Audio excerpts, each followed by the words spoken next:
Hello. So, as you currently enjoy this cloudy sunset on the night of Friday, May 5th, I do want to talk to you about how my life is going to be busy and, well, why I'm not going to be able to make that many YouTube videos at all over the weekend.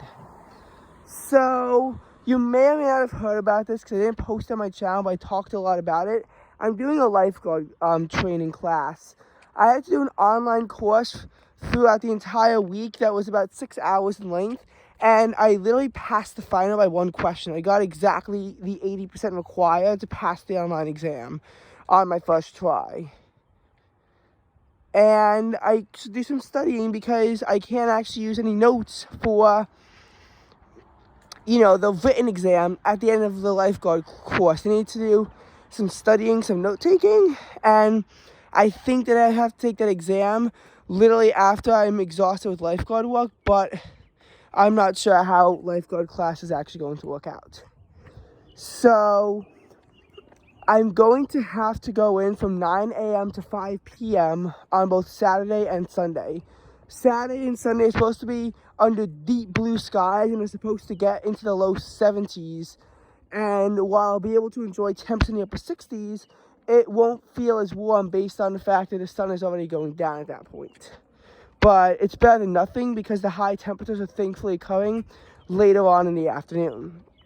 And in case you're wondering why this is so crushing, it's just mainly based on the fact that we are in a long stretch of below average temperatures.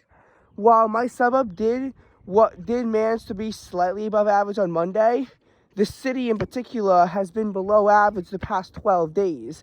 And nowhere in the metro area has seen temperatures climb above 62 degrees since the 23rd of April, when it topped out across the upper 60s across most of the metro area.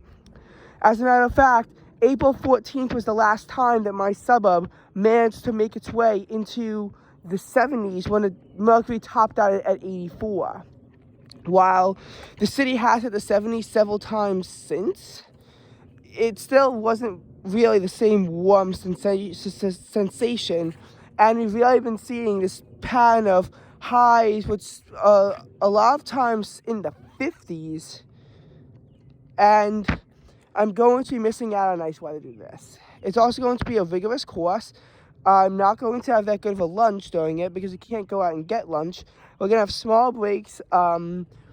It's going to be a demanding lifeguard class, and all that $300 might go to nothing if I fail the exam or I don't show proficiency enough to pass the Red Cross lifeguarding test. If I get it, Nassau County test, and I can be a lifeguard for about a year and a half, realistically.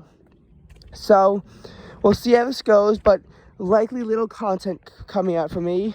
Monday is supposed to reach into the mid-70s, so I might wear short sleeves for the first time since May 8th. I don't know how it's going to turn out, and I'll definitely be outside, so I should be able to get some videos recorded for you during then.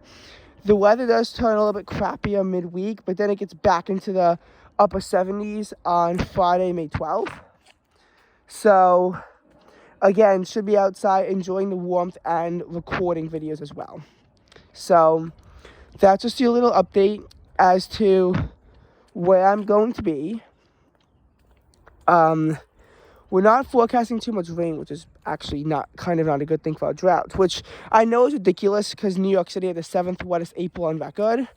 But out here on the island, where we pretty much got exactly the amount of rainfall that we typically get because the storms didn't hit us as hard, drought is still a thing east of UBS Arena, pretty much, where the Islanders play.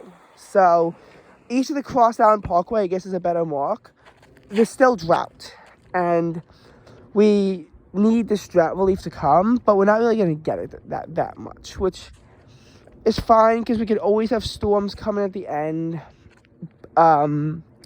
So I just want to see kind of just how this all pans out, but there should be more videos to be recorded in the future.